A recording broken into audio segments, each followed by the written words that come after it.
चाहे मर जाना, मगर स्त्री से यह चीज कभी मत मांगना। नमस्कार प्रिय दर्शकों, आज एक बार पुनः आप सभी का स्वागत है। प्रिय श्रोताओं, आज का हमारा यह प्रसंग बड़ा ही ज्ञानवर्धक है, बड़ा ही मोटिवेशनल है। श्रोताओं, आज के इस प्रसंग के साथ आप अंत तक अवश्य बने रहिएगा। इस प्रसंग को सुनने के बाद में आपके घर में कभी भी कलेश जैसी आपदा नहीं आएगी, आपके घर में कभी भी झगड़ा नहीं होगा। साथ ही प्रिय श्रोताओं, आज के इस प्रसंग में एक पनिहारी ने 4 प्रश्न पूछे हैं जो कि बड़े ही ज्ञानवर्धक हैं। तो श्रोताओं, एक समय की बात है, एक नगर के बाहर एक कुआं था। उस कुएं पर एक पनिहारी नहा रही थी, स्नान कर रही थी, और उस स्त्री ने आधे अधूरे कपड़े, आधे अधूरे वस्त्र पहन रखे थे और वह स्नान कर रही थी। उसी समय दर्शकों, एक यात्री उसके पास आता है और उससे कहता है कि बहन, मैं एक यात्री हूं और मुझे बहुत जोरदार भूख लगी है और बहुत जोरदार प्यास भी लगी है, तो मैं चाहता हूं कि आप मुझे पानी पिला दे जिससे कि मेरी प्यास बुझ सके।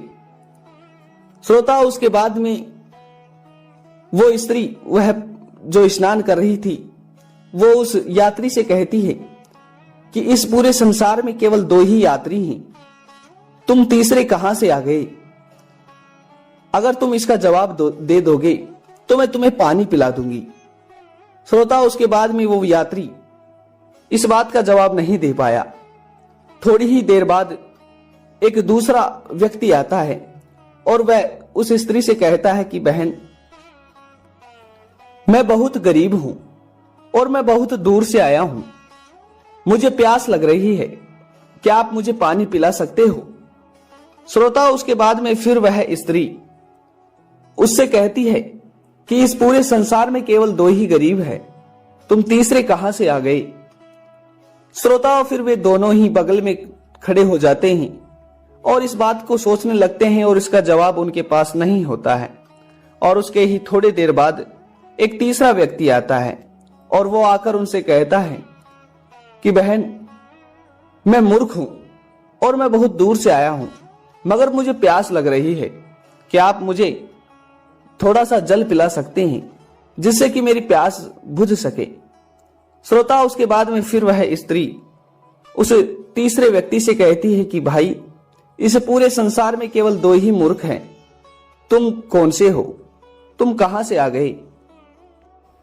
श्रोता, उसके बाद में थोड़ी ही देर बाद एक चौथा व्यक्ति आता है और वह चौथा व्यक्ति आकर फिर से उस स्त्री से कहता है कि हे बहन, मैं अनपढ़ गवार हूं और मैं बहुत दूर से आया हूं, मुझे बहुत जोर से प्यास लग रही है, मुझे पानी पिला दो।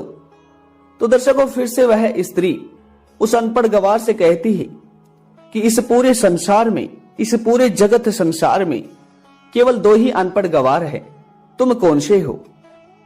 श्रोता, उसके बाद में वे चारों ही इस बात को खड़े खड़े सोचने लगते हैं। उनके पास कोई जवाब नहीं होता है और फिर वो चारों ही सोचते हैं कि अब ये हमें पानी तो पिलाएगी नहीं, इसने हमें अपने इन प्रश्नों में फंसा दिया है, तो अब इससे अच्छा तो है कि हमें आगे चलना चाहिए।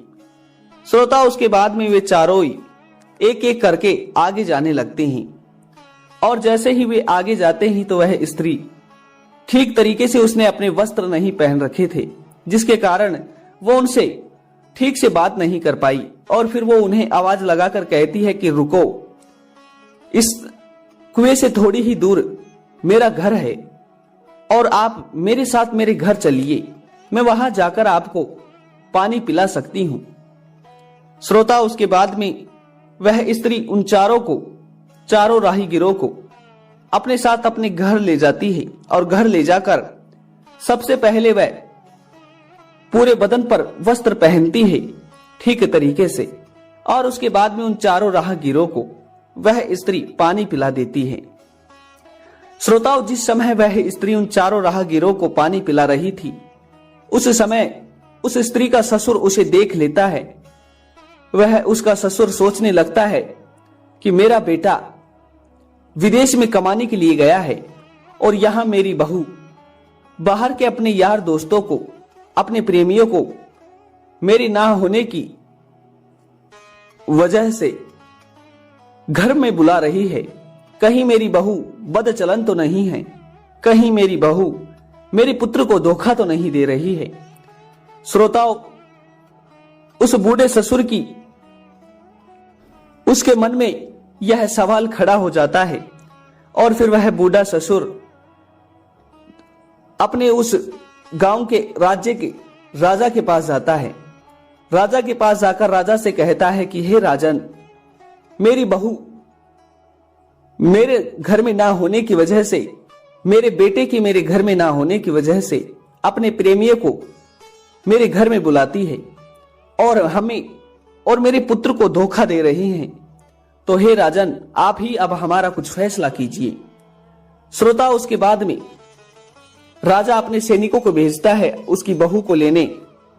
सैनिक जब उसके घर जाते हैं और उससे कहते हैं कि चलो, आपको राजा ने बुलाया है, तो श्रोता फिर वह स्त्री उस सैनिकों से कहती है कि पहले तुम अपने राजा से जाकर यह पूछो कि वो मुझे एक बेटी के रूप में बुला रहे हैं या एक बहू के रूप में बुला रहे हैं या फिर एक मुजरिम के भेष में बुला रहे हैं।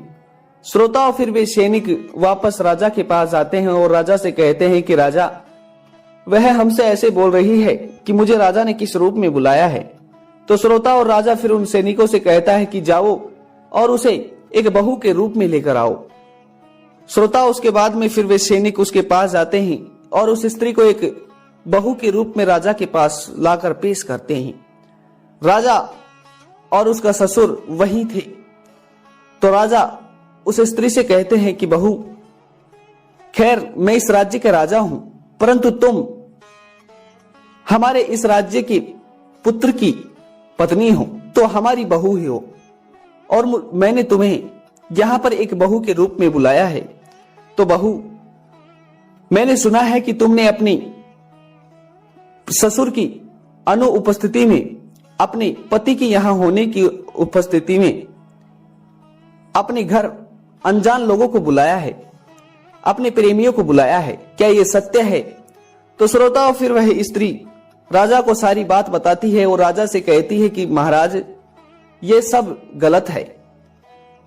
दर्शकों, उसके बाद में वह स्त्री राजा को सारी बात बताती है और राजा से कहती है कि मैंने उन चारों से 4 प्रश्न पूछे थे, मगर इन 4 प्रश्नों के जवाब वो चारों नहीं दे पाए। तो फिर मैंने उन्हें उनके जवाब ना देने पर भी उन्हें पानी पिलाने के लिए अपने घर लाई और अपने घर से पानी पिलाकर भेजा था। महाराज, इसमें मेरा कोई दोष नहीं है। श्रोताओं, फिर राजा उसकी बात को मान लेता है, परंतु राजा एक बात को सोचने लगता है कि आखिर वे कौन से 4 प्रश्न थे जिनका जवाब वे चारों ही नहीं दे पाए। तो बहू, हमें तुम वे 4 प्रश्नों के बारे में बताओ और उनका उत्तर भी स्वयं ही दो। दर्शकों, फिर वह स्त्री राजा से कहती है कि महाराज, मैंने उन लोगों से पहला प्रश्न पूछा कि इस संसार में यात्री कौन है। तो मैंने कहा कि इस संसार में 2 ही यात्री हैं, पहला सूर्य और दूसरा चंद्र। फिर मैंने पूछा कि इस संसार में सबसे बड़ा गरीब कौन है, तो उसका जवाब है। दर्शकों, उसके बाद में वह स्त्री जवाब देती है कि इस संसार में 2 ही गरीब हैं, बहू और गाय। उसके बाद में महाराज, मैंने उनसे तीसरा प्रश्न पूछा कि इन संसार में अनपढ़ गवार कौन है, तो उसका उत्तर है भोजन और पानी, क्योंकि भोजन और पानी इस तरह अनपढ़ हैं, वह हर किसी के साथ हमेशा चलते रहते हैं। महाराज, उसके बाद में मैंने उनसे चौथा प्रश्न पूछा कि इन संसार का कौन सबसे बड़ा मूर्ख है, तो इसका उत्तर है मेरा ससुर। हाँ महाराज, इस संसार का सबसे बड़ा मूर्ख मेरे ससुर ही हैं, क्योंकि कहते हैं कि घर में चाहे कैसा ही झगड़ा हो, घर में चाहे कैसा ही वापदा हो, कभी भी अपने घर की बातों को अन्य लोगों को नहीं बताना चाहिए। महाराज, इसी तरह मेरे ससुर इस संसार के सबसे बड़े मूर्ख हैं, क्योंकि अगर मेरे ससुर को मेरे ऊपर इस बात को लेकर शक था तो मेरे ससुर मुझसे बोल सकते थे। परंतु ये मेरी ससुर की मूर्खता ही है जो इन्होंने इस बात को आपके सामने आकर पेश की और इस भरी सभा में मेरे चरित्र पर उंगली उठी। तो महाराज, यही मेरे 4 प्रश्न थे। प्रिय दर्शकों, प्रिय श्रोता, उसके बाद में उस राजन ने उस स्त्री की बात को सुनकर बहुत प्रसन्न हुआ और स्त्री को बहुत बुद्धिमान बताया और स्त्री को कई सारे पुरस्कार देकर उसे सम्मानित किया। तो प्रिय बंधुओं, प्रिय श्रोताओं, आज का यह प्रसंग आप सभी को कैसा लगा?